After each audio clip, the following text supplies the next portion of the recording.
All right, everybody, welcome back to the Heath Barn. Let's get right into this. I had an episode that I did last night that I was planning on putting out, but the downloads on my Podbean had been screwing up and everything, so I just wasn't paying much attention to it. I was just going to gripe to Podbean again because it's happened once before. However, my buddy Nathan, shout out Nathan, got a hold of me, and I just thought I wasn't seeing any downloads coming in, but Podbean has screwed that up before, so I was just going to gripe to Podbean. I just hadn't done it yet.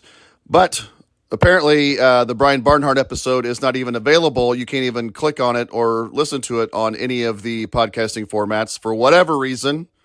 I have no idea why.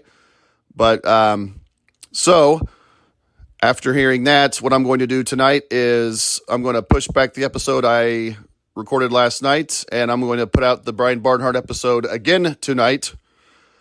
So, episode 112 is also going to be the Brian Barnhart episode, and hopefully this time it works. And if not, I will be getting a hold of Podbean and switching to a different server. So, which I'm probably going to do anyway, because like I said, the reason that I wasn't thinking anything was wrong is because they've screwed up in the past, and I just figured they were screwing up again. And that's why none of the downloads from the Barnhart episode were showing up. But apparently you can't even click on it. Spotify, it's not even on there. It just goes from episode 109 to 111. It's not even there. So I have no idea what the problem is, but I'm going to put it out again tonight so you can listen to it if you haven't yet. So, again, this is from February 29th. The voice of the Illini, Brian Barnhart. Thank you for listening. Hopefully it works this time. If it doesn't, I have no idea why. But thank you for listening, and hit it.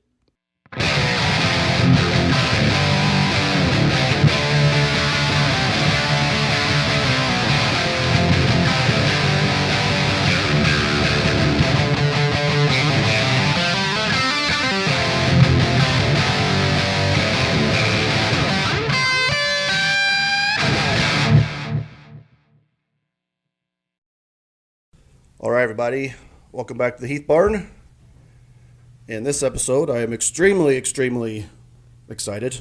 The voice of the Illini, Mr. Brian Barnhart, is here. Thank you so much for doing this. Oh, you're very welcome. Yes, this is awesome. I have a lot of questions, but before we start, what'd you think of the game last night? The game was one of the most unique ones I've seen in recent years. In fact, it turned out Illinois, it was the highest scoring, first time they had scored 100 points in a Big Ten game in regulation in 30 years. That was the start. Right. I figured it was further back because I've been doing the games 22 years now. I don't remember anything in a Big Ten game in regulation. Yeah. We had a game at Rutgers that went 3 overtimes that was... I think that was a Malcolm Hill game, wasn't it? When he had a lot. Something like that. Yes, it was a very high-scoring game. Both teams were in the hundreds on that particular game. Right. But last night, for a Big Ten game in late February, that was unusual. I agree. I felt like, I'm trying to think, I saw something today, and I don't want to mess up the stat, but it was something along the lines of, it was the first time a team had shot 70% from 2, 60% from 3, had 5 turnovers or less, and lost, I think. And lost by 8, yeah. Right, yeah. Minnesota, yeah. Yeah. So, it was – and just before we get started, though, the fan hat for a second. I mean, I love this team a lot, but I feel like, man, they've got some stuff to tighten up defensively. But, just outscoring teams. Because I remember the Iowa game, people were saying well, they looked a lot better defensively, and I was thinking, well, they still gave up 85, so there's some things to tighten up. But, I hadn't seen a game like that. I can't remember the last time. I mean, like I said, it was just an NBA score, so. And really a low NBA score. Right, these days, yes. Yeah. That's the thing. I feel like it's just kind of all going this direction. Yeah. Because the NBA's, with defensively with them as well. But I'll start here. I have seen you on other things, and we'll get through how you came, your life and starting out, things like that. But first of all, you said I saw where you lived in Tolono and grew up on a farm. I did. Yes. Yeah, west of Tolono, 2 miles west. It was right there by the interstate, basically. Gotcha. It wasn't quite in our backyard, but it was fairly close. Yeah. And grew up on the farm there. We all the usual things. How were you on the farm? Oh, it was fun. It was fun. Yeah, it was a lot of hard work, a lot of early mornings. Yeah. I think the work ethic you learn on a farm carries over in life a lot. Definitely. For sure. And we didn't have a lot of money, but we made enough. My dad made enough. He worked a couple of jobs. He farmed.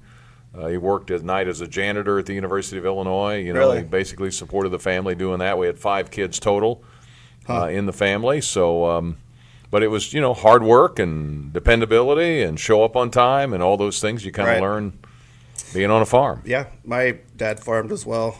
And I was more of a gopher. I had an older brother that was 4 years older than me, so my dad never let me operate any machinery more than like a lawnmower, which was good.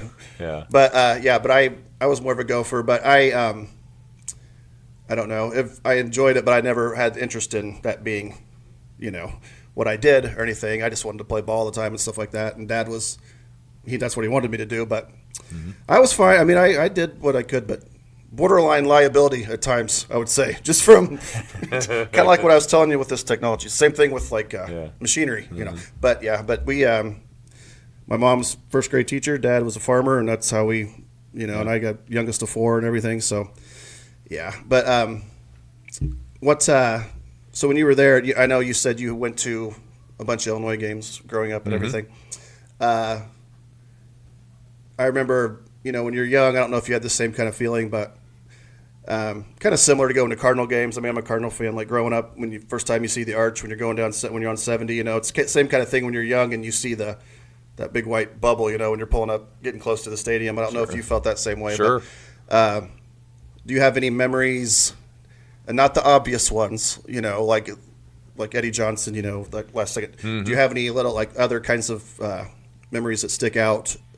Going to the Assembly Hall. Now it's State Farm Center, obviously, but Assembly Hall when you were young. Well, we had my dad had season tickets, probably late '60s, after the Assembly Hall had opened. Yeah, started way up in C section, a few rows, and he kept moving down. He eventually got into the second row of B. Yeah. On the north end, if you look at, you're running off the court in the tunnel at the north end to be up to the left slightly. Yeah. It's kind of where those seats are now, the special dining, right? I don't know what the club seating, I think they call it, or whatever it is. That's where we sat, and so we sat in those same seats for years. Right. And we had 2 tickets. He had 2 tickets, and he would take one of us kids. We rotated. I, being the oldest, usually got the choice of which games I wanted to see. Yeah.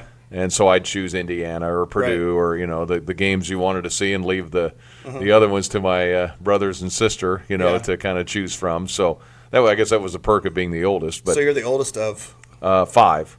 Really? Yeah, the oldest of 5. Yeah. And so and going to games, and there was Bob Wright, who was the old coach at one time, played at Illinois. Of course, John Wright, and senior and junior, and then, of course, John Paddock, who had the touchdown passes this last year. Right. Kind of that whole family, but the Wrights used to sit in front of us. I remember that. Huh. And I also remember that we would often not park in the paid parking lot. We'd park at the hog barns, which are where the research park is now.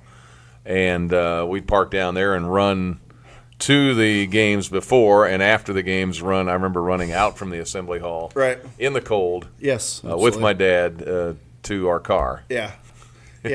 I got lucky when I was little because one of my older sisters went to Shiloh. She played for Shiloh, and they made it to the Class A, like the high school girls made it to the Final Four all 4 years she was in high school. So she got to play 12 games at the Assembly Hall in high school. So I, very lucky to go there and just watch her growing up. And I also remember her coach. This was right in the thick of the Flying Illini, and I'm not sure if he gave me a guest pass or something. That part I don't remember, but he waved me down and let me go down in the locker room and see like the Illinois locker room, with Anderson, so I'm looking at Anderson and Battle's locker and all those guys. Yeah, so it was that's really pretty cool. But I do, it's a great place. I mean, I love it. But okay, so let's moving on here. So you said that you were a history major, correct?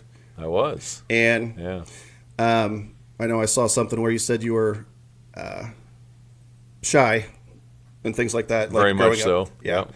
And I was kind of curious because I get that. And I also, is it something to where when you start doing something, just the more you do it, realize you're good at it, you gain your confidence, and then the shyness just kind of goes away? Yeah, no, that was entirely it. Part of it was at Liberty University, where I went to college. Right. I was a history major at the start.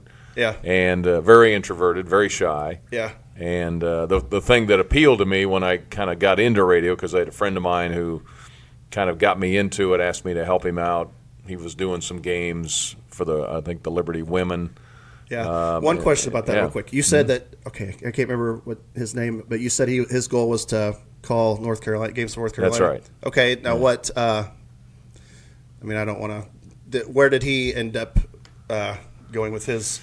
He wound up. He didn't wind up doing North Carolina because Woody Durham did those games for a long time, and his son Wes is a well-known sportscaster. Yeah. And then there's another guy who's doing the Tar Heels now. In fact, when we played North Carolina in the championship game, Woody Durham was still doing the games. Yes. So that was how many years later. Right.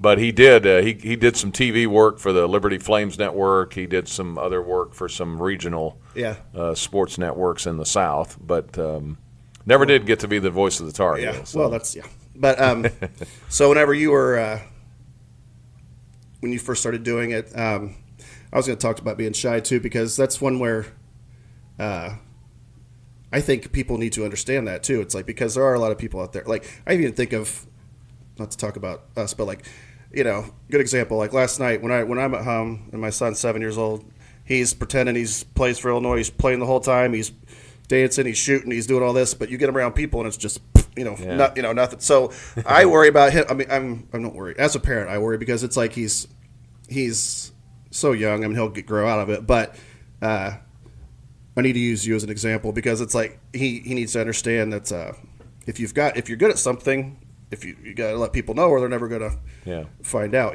So I was just wondering. So how long did that take? Like, okay, let's say you start calling games at Liberty. How long do you really feel like it took before you felt completely over that and just completely confident? I would say within a couple of years. Yeah. I think the thing that helped me, the thing that attracted me to doing the radio was that I could be heard and not seen. Right.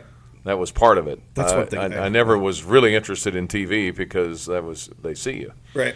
Now, as it turned out, I did wind up doing some TV as my career went along, and it took a while, even after I'd done radio for a lot of years, to feel comfortable enough on TV. Yeah. Even though in a general sportscast of a game, you're not on TV more than a minute and a half or two, but it still took a little getting used to. Yeah. To do that, but once I was able to get on and do it, and like you said earlier, I felt comfortable doing it. I got some confidence. I go, hey, you're pretty good at that, and then it kind of grew from there. I had some other people who told me I wasn't very good at it, wow. So that was a little discouraging at the start. But I had no concept of how long it might take to kind of figure out what you're doing and then do it well. Do you have your first game you ever called? First game? I don't know if I get the first game. I've got some early work on cassette tape, right? From 40 years ago that is in a box somewhere. If you listen to it now, would you think? I mean, no, you wouldn't. You wouldn't recognize it. Right? I had some of these a few years ago. I took out some of the tapes and was going through them and kind of reorganizing them, and my daughters, who are now in their 20s, but when they were younger, I would play that for them, and they were like, "That's not you, Daddy. That's not you at all." And it was like, well, I could see why, because it didn't sound anything like it. So, okay, I have questions too about one thing I did not know is if you want to give a brief explanation about how you got to this point, but how did you get to Anaheim? And then I got a couple questions about your time there, because that I had no idea that you did MLB games, and that's amazing. So yeah. Well, when I was at Liberty, I got into the on the campus station. Yeah. And then there was a church. The church had a station there too on campus, so I did work for both. Yeah. Jerry Edwards was the guy that hired me. He was the play-by-play voice for the Liberty Flames for a long time. Mm-hmm. It was an NAIA school at the time and pretty small. Yeah. And so you had lots of opportunities. If you wanted to get on the air, you just did it. Even if you were bad at it or you didn't know what you were doing, they were like, go for it. So, Right. so I was on there, and then I wound up graduating, I guess in '86. Went to work for the Lynchburg Mets, which was a single A team for the New York Mets. Okay, now that process, so you're just chucking stuff out to anybody, just sending out your tapes and just seeing if what sticks. Pretty much. Yeah, that was more a case of I had my buddy and I we had done some play-by-play. They wanted some students, a couple of students on. This is going back to the beginnings of cable TV, but Cox Cable, I think it was in Lynchburg, needed a couple of student announcers to to do some some basketball for them. Mm-hmm. And so, the director of the department at Liberty said, well, I got a couple guys that'll do it. So, no money at all, but they'll do it. And so through that, the guy that produced those games for the cable company knew that I had done some play-by-play. And so then they were looking for, with the Lynchburg Mets, they were looking for someone to be kind of a backup announcer. They had hired another guy to do the play-by-play, and they wanted somebody to, like, A, run the board for the commercials, and B, to be on the radio broadcast when the other guy had to go do TV. Right. Because they had about 25 TV broadcasts. And I had done a few TV broadcasts, like my junior year in college, for them. So we kind of got it was more of I got an opportunity with my friend Mike, and then they needed a baseball guy, and he wasn't interested in baseball that much. Yeah. So I did some on the cable TV, and then I also wound up the next year being hired by that same Class A team. Gotcha. Because they knew me. I guess I should backtrack a smidge. Mm-hmm. So is your that was all baseball, right? Okay. Because so were you calling? When did you start calling basketball? Did you call basketball at Liberty as well, or was it just all baseball? Or it was basketball, women's games. Gotcha. Some of those. I filled in a couple of times on the Liberty Flames network that Jerry Edwards did. I filled in a couple of men's games. Did you always feel just comfortable?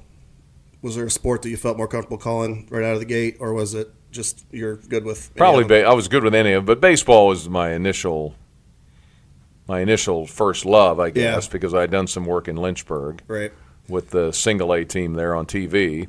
And then, doing the basketball I thought was something I could catch on to pretty quick. Football I didn't do any football till I really basically got out of college. Yeah. There was a couple of high school teams. There's two big high schools there were at the time, EC Glass and Heritage High School. Mm-hmm. And EC Glass had one broadcaster, and I did the games for Heritage, which was the other high school team in town. But I hadn't really done any high school football before of any kind. Yeah. And so I did that right after college just to make some money. Right. Right after I graduated. Well, you wouldn't be able to tell what you do it now, but I had no clue what I was doing. Yeah, but as long as they don't know. Yeah, that's right. So did you okay, so then let's talk about how you got to Anaheim. Mm-hmm. Okay. So well, I went from Lynchburg then, the single A team for the Mets, and then there was a single A team in Roanoke, Virginia, in Salem, which was the Pirates single A team that they hadn't had a radio broadcast before. Yeah. And there being an hour from Lynchburg, they knew the staff, the general manager at Lynchburg, and they said, hey, do you know anybody that we could hire to start our radio broadcast? And they said, yeah, we got a backup guy here. So I went and interviewed for it, and I got it. Yeah. So then I was there for a year. And in the meantime, I sent out, and we won the league championship that year, which was a lot of fun. Right. They get to hear you calling making important calls and things like that. And so 140 games, and doing the games every night. Most nights I was by myself. Some nights I had a color guy who was with me, who's Dan Bonner, who was on CBS with the March Madness games. He still does it. Yeah, he was. He lived in Virginia, and he was hired by them to work with me too on some of the games. So we would trade off innings, and so I got to know Dan that way, and we're still friends to this day. So that's a lot of fun, and he's been doing a lot of CBS games. Then I sent out a bunch of tapes to different teams, and I got a little nibble from Oklahoma City, the AAA team for the Rangers. I didn't know they were looking, but I got a nibble, and they said, hey, come on out for an interview. Yeah. And I got interviewed, and I got the job. That's awesome. And so I wound up moving to Oklahoma City in 1988. 88's when that was. Yeah. And then I worked for them for the next 8 years. I was a play-by-play. I did I did some media relations for them. I did a little bit of everything. Huh. But I only worked from April to September, and then I had to figure out something else to do each year, and I was year to year basically. Yeah. No benefits, no contract, nothing. That's okay. Yeah. And so I did that for about 8. In the meantime, it was about 8 or 9 years, and interviewed for some other jobs along the way and didn't get those, and so then worked with Oklahoma City until 1994. The guy that owned the team at the time was a guy named Jeffrey Loria, who wound up owning the Miami Marlins. Florida Marlins at the time. They won a World Series with him. So they'd win one, and they'd rebuild it. I know. Yeah. They tear it down, they build it back up. But he was our boss. He owned the team in Oklahoma City, so I worked for him for a few years down there. So I got to know him. I'd send out tapes in the off season. I would do minor league hockey. There was a minor league hockey team in Oklahoma City. What was that like? It was really fast. It was really fast. Yeah. So I did that. I was a backup announcer on that, so I got to travel all over they had teams in Little Rock, Arkansas, and Memphis, and Dallas, Texas, and a couple of one team in Fort Worth, and Wichita, I think, had a team. And so you'd bus everywhere, and you'd do hockey games. So that was fun. I did small college basketball and NAIA level, Oklahoma Baptist, which was in Shawnee, Oklahoma, about an hour from Oklahoma City. And I did their games for a few years in the off season. I did high school football in Shawnee, Oklahoma.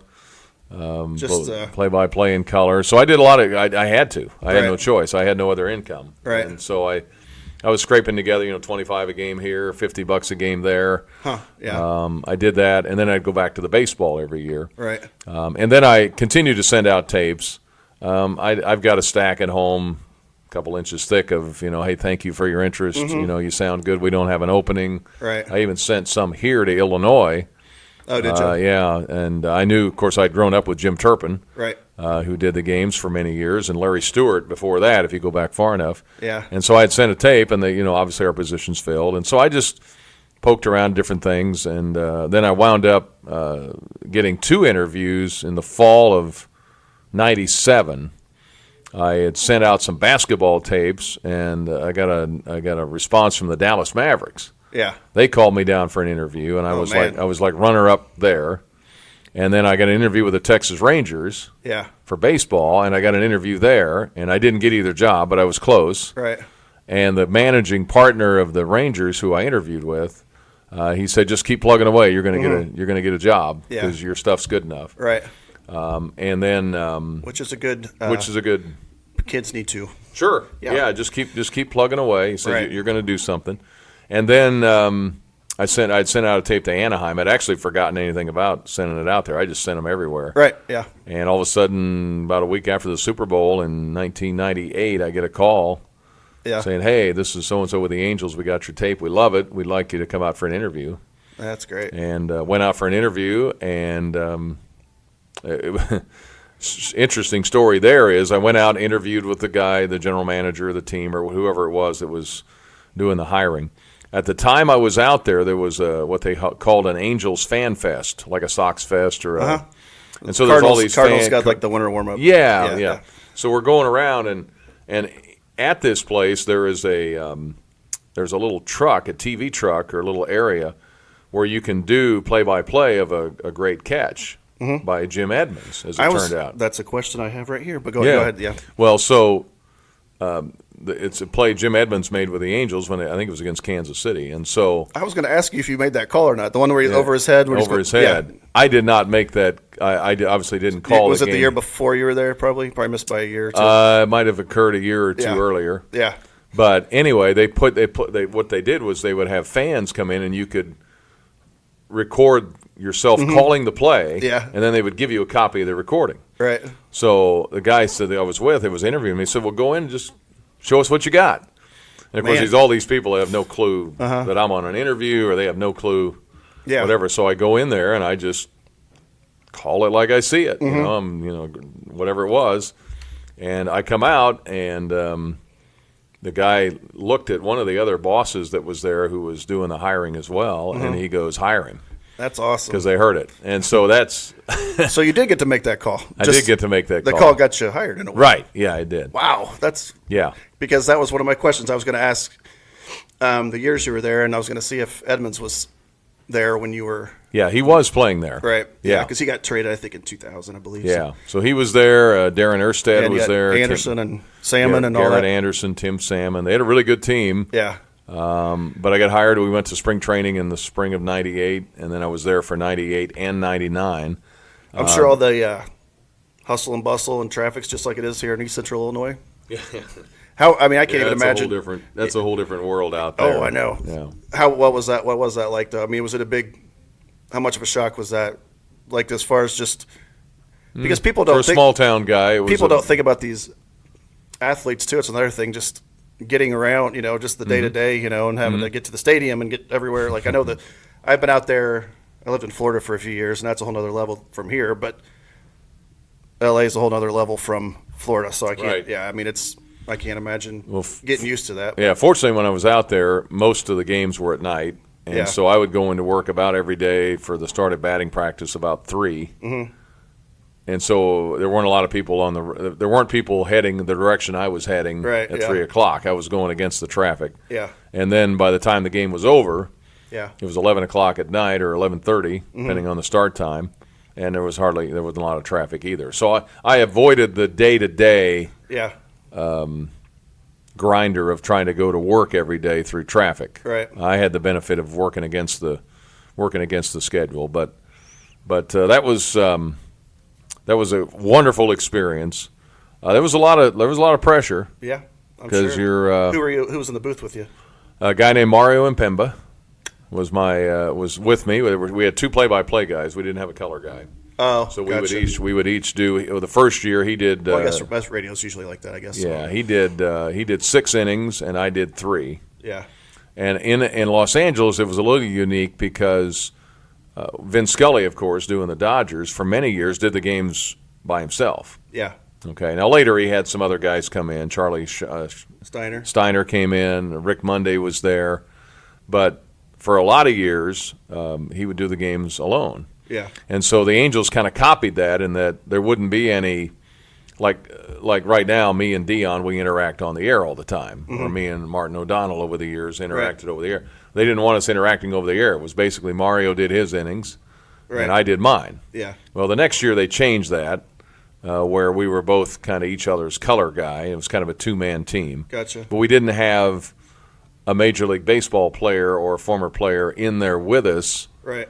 And so I think that was the reason after a couple of years they were like, okay, we want to try something else because we've got 2 play-by-play guys. Mm-hmm. And I was kind of the junior member of that group, and so I got let go. Yeah. Hey, we love your work. We'll do anything for you, but we're going a different direction. I'm like, okay. But those 2 years were, doing games at Yankee Stadium and Fenway Park. And is there a you got a story or a call? Okay, one thing too before I get to that. Mm-hmm. Okay, when you're calling baseball, do you have?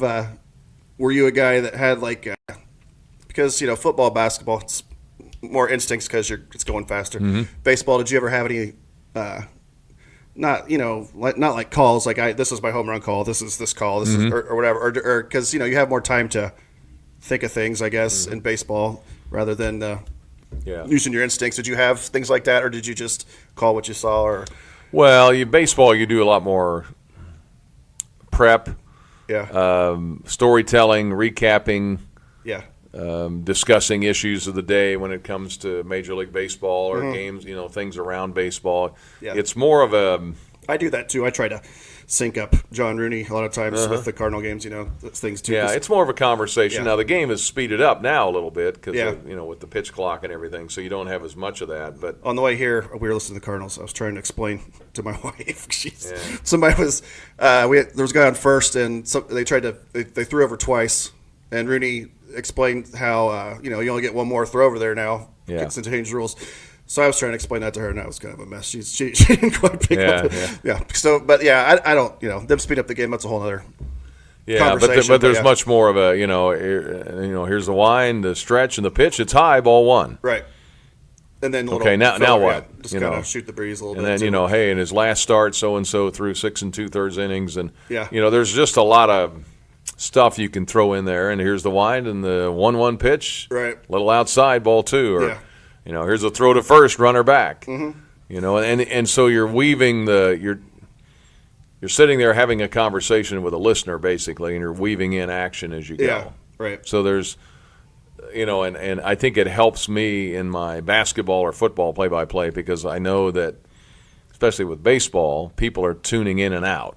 Yeah. Like you were listening to the Cardinal game, you're probably going to do this and you go back and listen to it again. Yeah. So you've missed maybe 2 or 3 innings right. while you've been doing this, and then it's John Rooney's job or whoever's doing it to kind of recap for you as to, okay, so that when you get back in your car, where are we? Who's ahead?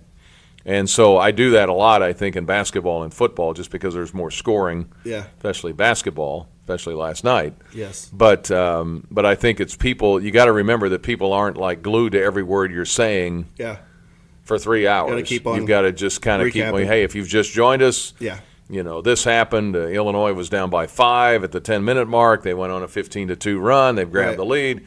Just kind of give a shorthand – with radio, here's where we are. With radio, there's a lot more. And radio, there's a lot more chance to do that. TV, they can. Right. TV's a different animal. We can talk about that. But basically, the 2 years in Anaheim were fantastic. I enjoyed the experience immensely. I did realize how much pressure there is and how everybody wants that job. I did learn that.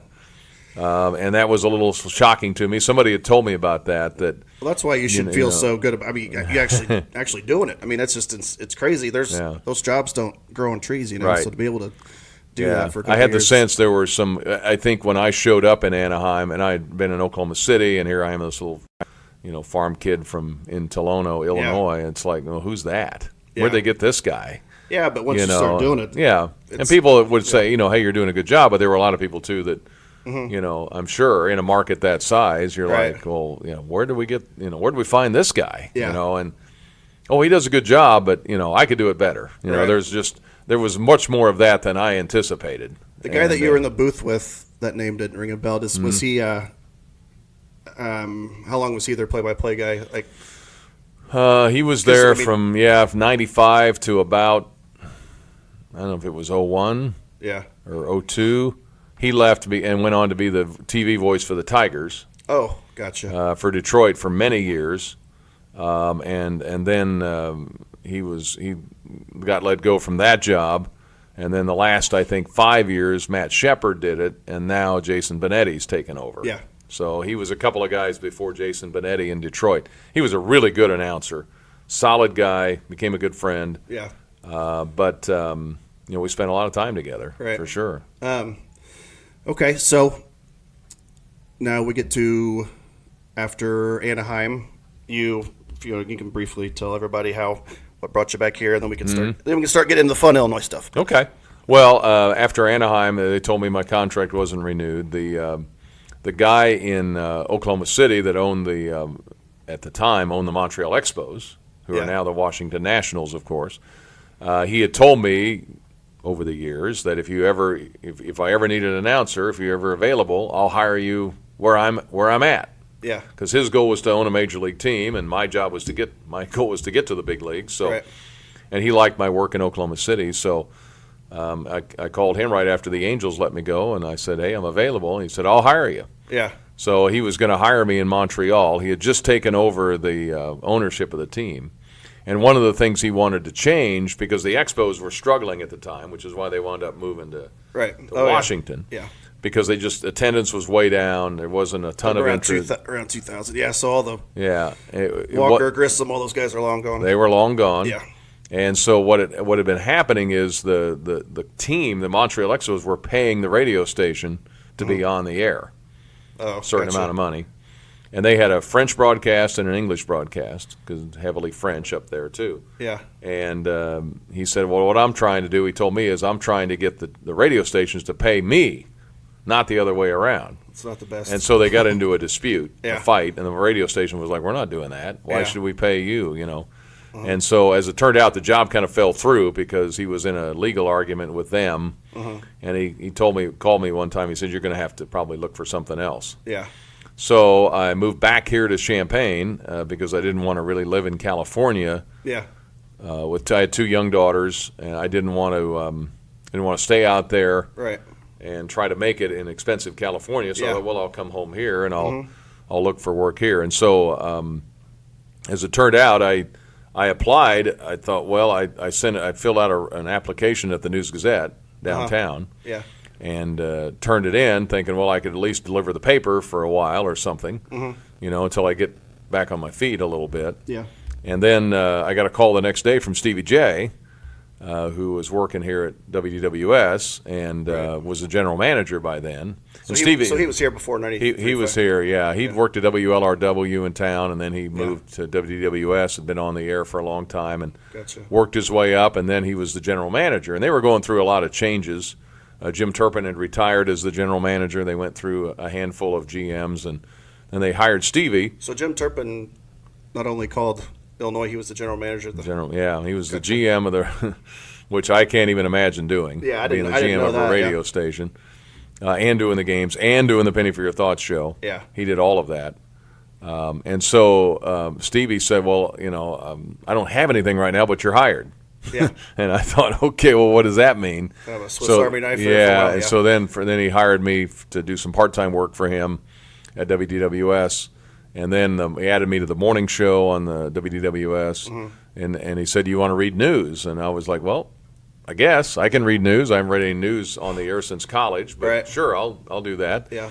So I got started that way. Was part of the morning show for several years with him, and got on the air with Mike Hale as well on the Light Rock side, but anyway, in those early years, I was on the air with Stevie for a couple of years, and then Jim Turpin was about to retire, and then he retired in '02. Yep.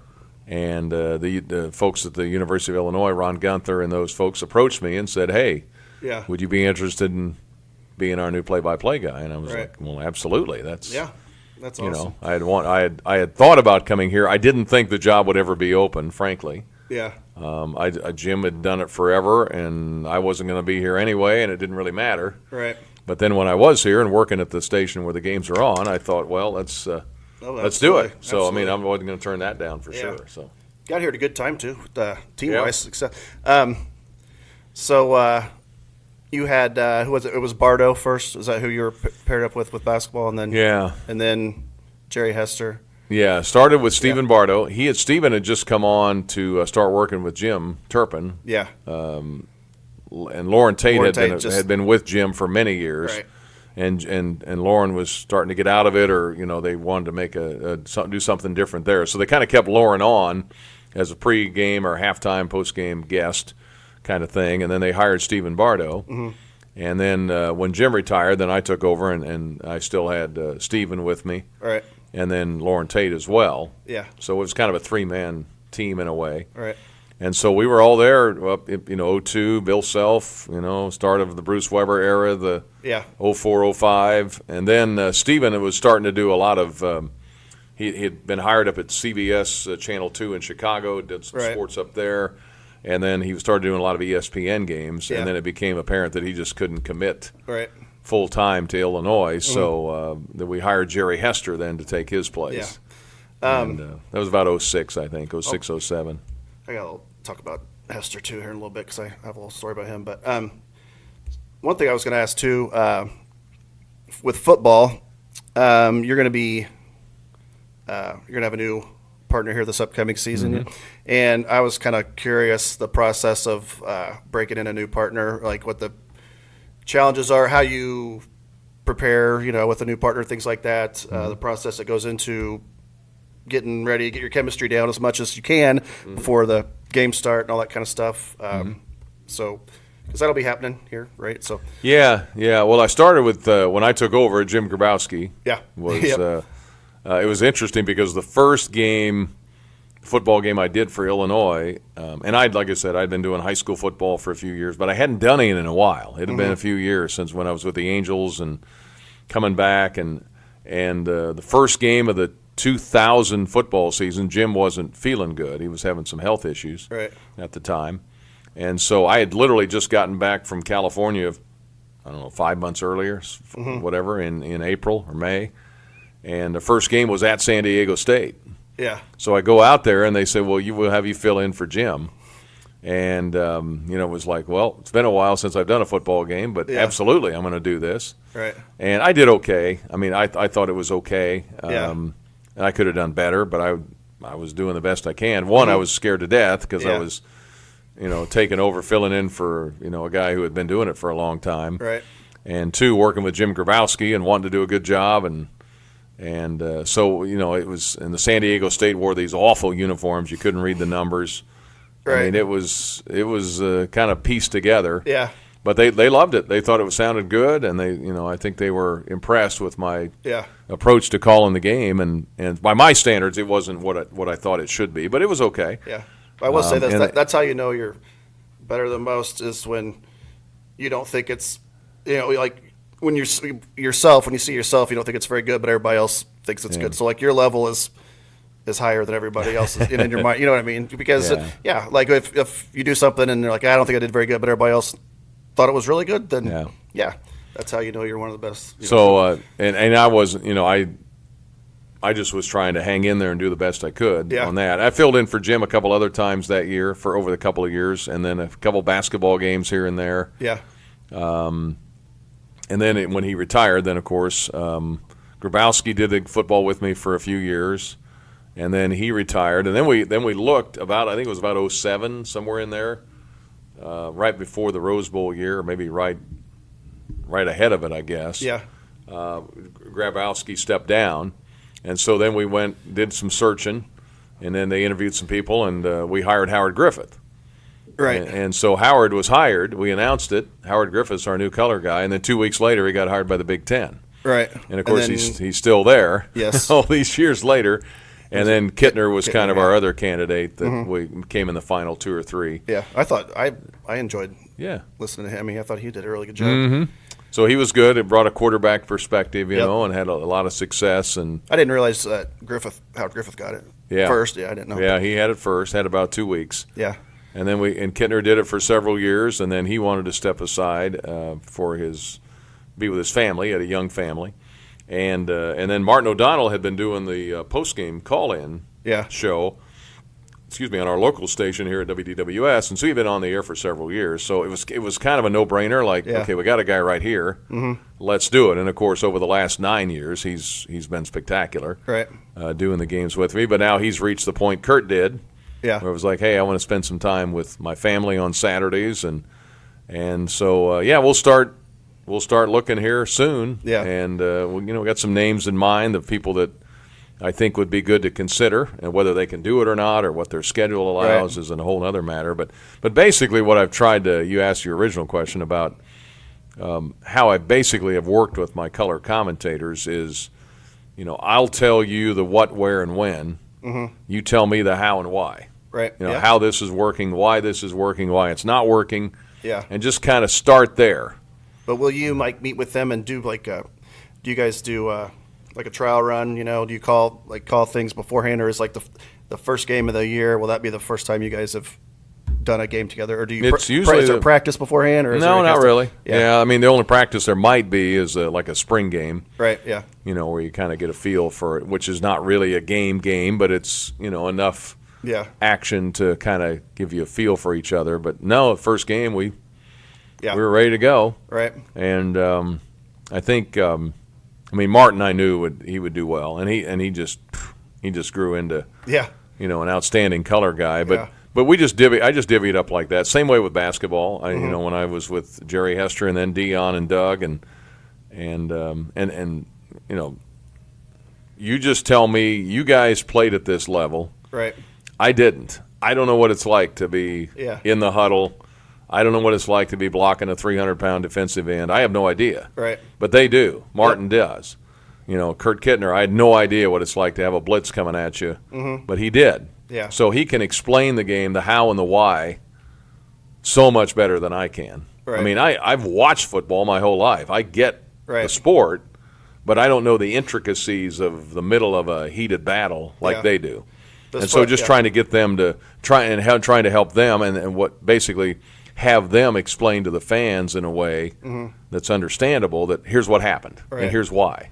Like being up against a break, though, just things like that, does it take somebody time just to, because this is more TV, I think, but somebody will be in their ear, like you got 15 seconds to say what you're going to say, and then we got to go, things like that. Like, does that take time to get used to and things like that? Like, well, you get practiced at it, but Right. it's that there's going to be certain when the guy with the red hat comes out, there's a timeout. Yeah. So you got to wrap it up. Yeah. TV's a little different animal because the producer in the truck is in charge. right.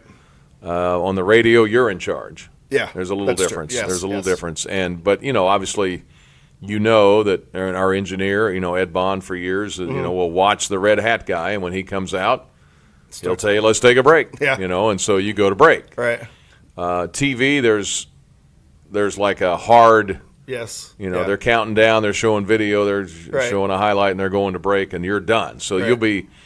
On TV, you'll have, and I've done some work for BTN over the years, several years ago now, but you have a producer in your ear counting down, Yeah. 5, 4, while you're finishing your sentence, you're hearing a guy Right. talk in your ear.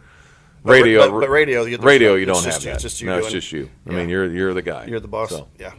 Because even the Super Bowl this past year, Romo's catching a little heat for talking through that last, just things like that. Yeah. I wondered if that was Yeah. something that ever happens. But okay, let's see here. I've done the Anaheim stuff. See my chicken scratch here. Yeah, there you go. Yeah. When here, I was going to ask too if okay, this is what I was going to ask you. There's a caveat to this question though. I wanted like a couple of your. I'll just have you say two favorite games, moments, whatever, calling Illinois basketball, but you're not allowed to use the 05 season, and you're not allowed to use the Tyler Griffey layup. Okay. Other than those two? Right. So what would you say? It could be a game, a call, a moment, or whatever it is, but maybe give me a couple of your favorites with the basketball. With basketball? Yeah.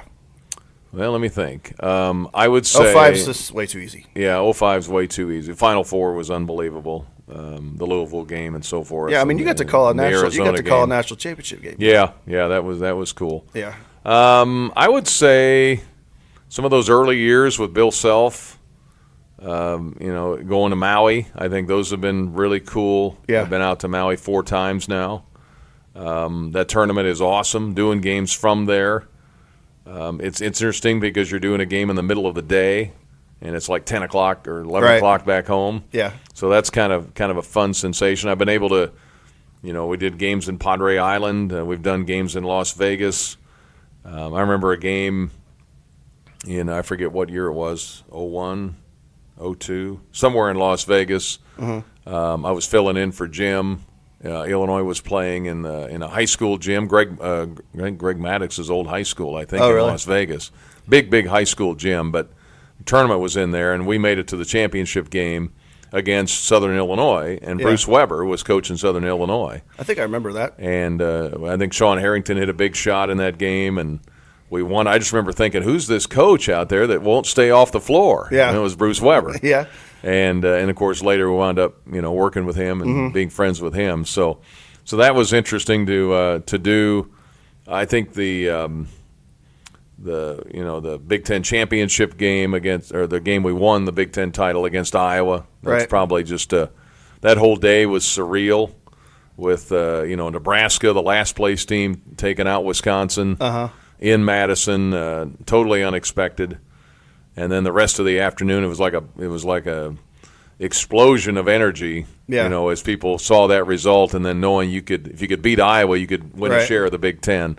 That whole day was pretty surreal. So Yeah. I remember that, and the rushing of the court, and COVID for a different reason. Yeah. We did, of course, the home games we did in an empty arena. Yeah. Road games we did calling them off a TV screen. Yeah. At Bielefeld. Does that feel like? Well, I don't know. Sometimes to me it feels like that was 20 years ago, but other Yeah. times it feels like I don't know. But Yeah, I wouldn't want to do that again. you guys were talking. Oh, I think one of the things when I was looking you up, researching a little bit, there was a YouTube one where it was you and Dion, and I think it was his pod actually or something. But you guys, it was right after all that. Because I remember you talking about Plummer. So it would have been like what 20. It was the year that first year I was left. Cabral was supposed to be a sophomore. I think, Yeah. So whatever, you know. But you guys were talking about that, and my brain can't even go back to that hardly. Just thinking about everything being empty, and you know, so I can't imagine That was hard. calling games. Yeah, calling game off of TV is not ideal. Yeah. But we did. Now we made the best we could out of it, and I thought. And we were good, so it's like those it was a good team. Really important games. Yeah. with no noise. It's just No noise. What we tried to do is we were able to the engineers that would work for the teams we were playing would send us an audio feed, and even though there was no crowd, there was some noise, and whatever. If there was a place that had a crowd or a very small crowd, you at least have some crowd Pipe in noise, some- and they would pipe in crowd noise basically, which made it sound realistic enough that we were actually there. Right. And in fact, I had several people that year that said, I didn't know you weren't there, Yeah. that you weren't in Michigan or you weren't in wherever. Right.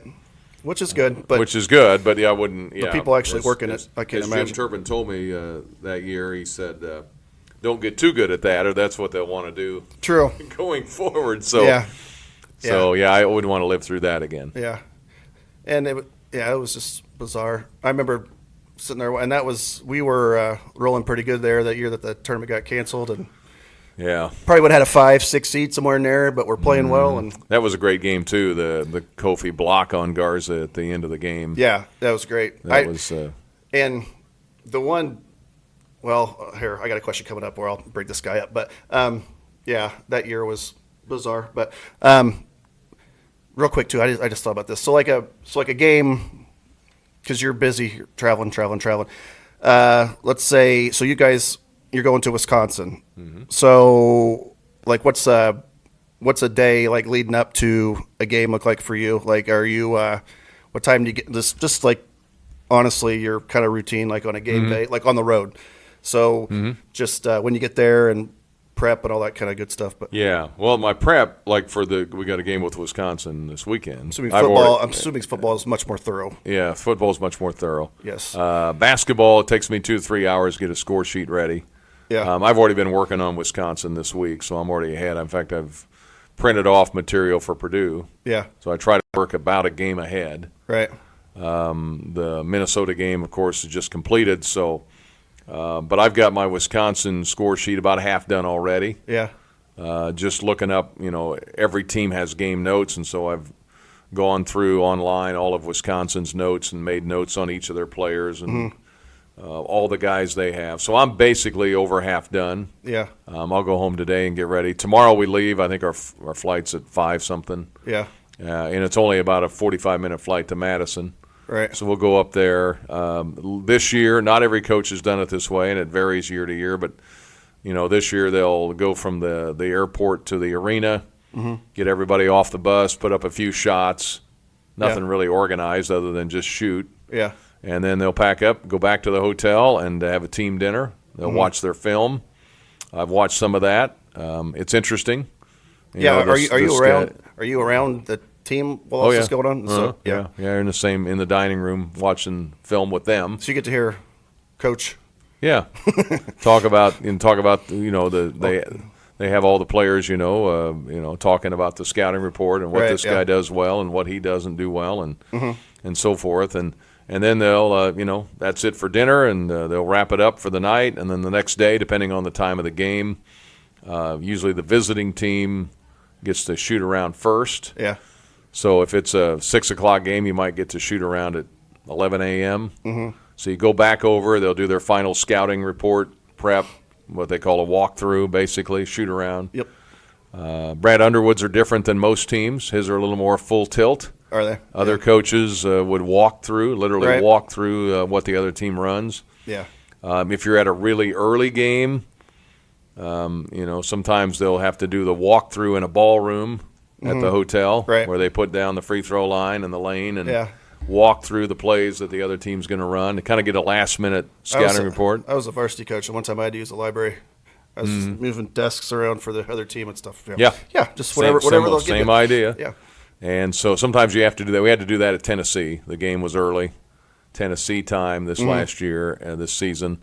So we didn't really get to shoot around. That was one of the few times we haven't been able to at least get to the arena. That didn't have anything to do with Tennessee? Just with like not, I mean, you got us not getting to shoot before the game? No, it's just the home team has a certain time they're going to shoot, and you're kind of at the mercy of what time they want to do it. Gotcha. So you try to work on it, like when teams come to Champaign. No gamesmanship or anything. Well, just when the when the teams come to State Farm Center, they usually shoot in the morning. Like Minnesota would have shot. Yeah. Whatever that was, Wednesday morning, and we shoot in the afternoon. So I mean, the home team sets the right.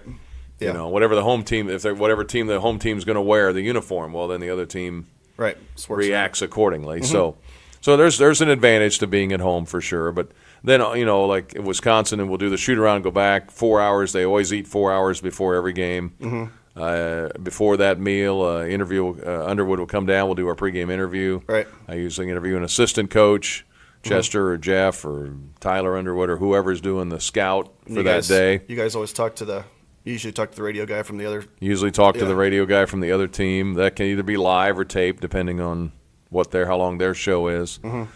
So kind of work on all that, and then sit down and our local pregame here in Champaign on our 2 stations here. Yeah.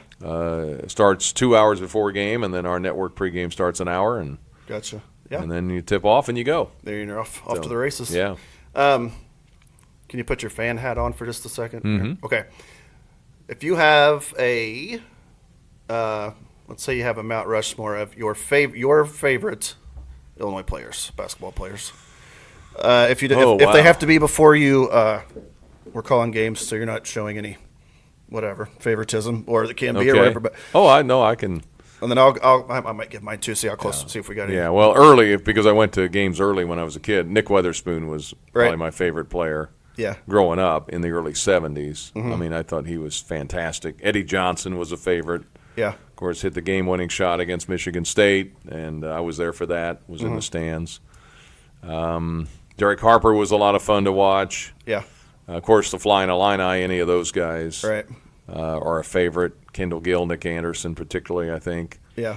Dion was a favorite, of course, and getting to work with him now. Andy Kaufman, I thought was a really fun player to watch. Yeah. Jerry Hester, who I also wound up working with, I thought was a fun player. You get into Brian Cook was fabulous. Lucas Johnson was a whole lot of fun to watch. That group had lots of guys. They had a lot of guys that were really good. That's the Arizona game. Yeah, the Elite Eight team gets overlooked a lot. How good they were, because they were really good. Yes. And then of course anybody on the 05 team, Darren and Dee and Luther and Roger and James. I mean, they were. That team is unique unto itself. I would say DJ Richardson was a lot of fun to watch. Yeah. Nana Egwu was an interesting player. I always enjoyed his work ethic and how hard he worked. Trying to think, and then of course the current guys. I mean, Sincere Harris is a funny, great sense of humor, young man, always a big smile. Right. Enjoy being around him. He's gonna have to really cut in there next year. Yeah, too. yeah. I think Quincy Guerrier's just got a young child. He's a fun guy to be around. Marcus Damas, Luke Goody. It's a good group. It is. Yeah. Mature. This group has since the 05 team is the most connected offensively I've seen. Yeah. And I think the Ken Palm and all the efficiency numbers kind of show that. Right. But off the court, too, this team really likes each other. Yeah. There have been years where guys tolerated each other. Yeah, very recently. And tolerated, and even in the team that won the Big Ten, it was a struggle that year because we had guys hurt. There was no flow to anything. Right. And to Brad Underwood's credit, he pieced together a Big Ten champion out of all that. Right. So, but this year, this group they really enjoy each other. They have a lot of fun together. Yeah. And it kind of shows up on the court, I think. Right. As far from a fan's perspective, this group I've liked some, a lot but they're old and experienced and pretty mature we could talk about this team forever. But some of mine, Darren's my favorite. And I like that team. I love that team obviously, but Darren was, I like those the guys that just kind of let their play do their talking, and he was just kind of a quiet, but put his foot on your throat and kind of a killer, But he also quiet type too, Just and it was obvious that he was what made that team go because he was the third pick of the draft next year, Right. But also, Hester is legit on my Mount Rushmore of all time because my first memory of him, he was a senior, I was a freshman, but the Topper, do you remember the Topper Classic in Danville? Like they used to have this Topper Classic, and it was like Chicago Farragut, Chicago King, Peoria Manual, and there was a Class A division and a Double A division, but this was in the mid '90s. You weren't around at that time, but Peoria Manual was in it, and they were playing Chicago King, and Chicago King had that Rashard Griffith and Thomas Hamilton. They're both over 7 feet, and Hester did the spin move on the baseline and dunked on one of them and just jogged back down the floor like nothing happened, And I was just like, that's my guy. And he's another one who's just was great but quiet. And then from the another guy that was one of my favorites is Felice. I loved him. Yeah, he was a good one too. Yes, he's one that I really wish would have had a chance to play in the tournament, but it was that year that when COVID happened and there was a tournament. But I thought that every good team needs a guy like that. I thought we had a team that could have made our deep run that year. Yeah, and it was a lot of it was him. Just intangibles, and he's a guy I wish would. He seems like somebody that could be a coach. Maybe when he gets done playing, but Hester though, those old Topper Classics. Kevin Garnett was in them, and we were in the Class A division, and we played. They moved us up to play manual my sophomore, junior year, or sophomore, junior year. But I got Sergio McLean guarding me. And I was about $160, and like, Coach, I can't get open very well, but it was really cool. But that whole thing back then was a amazing thing. But Hester, Darren Williams, Felice, and then anybody from Flying Illini, probably Kenny Battle. Sure. Yeah. No, that's a good list. Yeah. I was left-handed, so was he. Yeah. Okay, last question, and then I'll let you go here. Let's say you can call any sport, any venue. You're the play-by-play guy. You can have any color analyst, dead or alive. What would the game be, and who would you pick to call it with you? Yeah, that's wow. Yeah. There we go. Well, whatever. We got cut off, but the actual this won't get cut off. But all right. Boy, that's hard. Have a color guy. I would say I wouldn't mind doing a game with Troy Aikman, for instance. I think he'd be. Yeah, he's great. I think he'd be great. One particular place I've never been, or place. No, just a game. I mean, like like if a Super Bowl or national. Probably a World Series game or a big game like that. Probably, I would think. Is there somebody, if you're calling the World Series, color analyst that you? Steve Stone, maybe. Yeah. I think that'd be. I think he had to keep Harry in line all those years. So he did. Yeah, I think that'd be a good one. Speaking of guys, I was thinking of him whenever you were talking about having conversation in between pitches and stuff. That made me think of Harry Carey. But yeah, Steve Stone's great. But yeah, and I actually have done minor league games with Joe Buck. Oh, really? Yeah, back when he was in Louisville, he was the number 2 announcer there as a young guy, coming up, and so I was doing the games by myself then in Oklahoma City, and really, we traveled to Louisville, and I had 9 innings to fill, and so I'd have Joe come down and sit in with me, and we'd do innings together. Really? So, that's great. So that was fun. That's a pretty cool memory. Oh yeah, he's done well. Yeah, well, and that wasn't a nepotism situation. That was just he's great. Oh, he's good. His dad's great. I thought at the time that it didn't matter if people think that's what it is. Yeah, it's ridiculous. He's just really good. Yeah, those two are great. But been spoiled as Cardinal fans having great. Yeah. And good segue. We're spoiled as Illinois fans to have you calling games. So I appreciate that. I've told my wife I'm always worried you're going to get out of here and go do something national. But for now, we just got to appreciate having you. So, well, no, I appreciate that very much. And I grew up here, so this is the Illini are my team. That's a little different than coming in. And I had a great time in Anaheim, but I didn't know much about the Angels before I went out there. I mean, it was like, well, this is the team I'm for now. But the Illinois thing runs really, really deep, and I'm getting older now, so I'm national aspirations. If I was going to be hired nationally, that Yeah. would have happened 10 years ago. Right, yeah. I'm getting now they're the Jason Benetti's, who's a terrific broadcaster. Yeah, he is. And Connor Onion does some games now. He's an up and comer. Yeah. And what's fun about those guys is, and I'm so happy for them because those were guys that sent me their work to listen to. Oh, really? To be That's critiqued. awesome. Yeah. And I've watched them, kind of gave them some advice. Full circle. And they were gonna do well anyway, but it was it's cool to know them at that level and Right. then have them kind of blossom into Yeah. really good broadcasters. And so that's Yeah, it's very cool. I get a lot of satisfaction out of that. Yeah.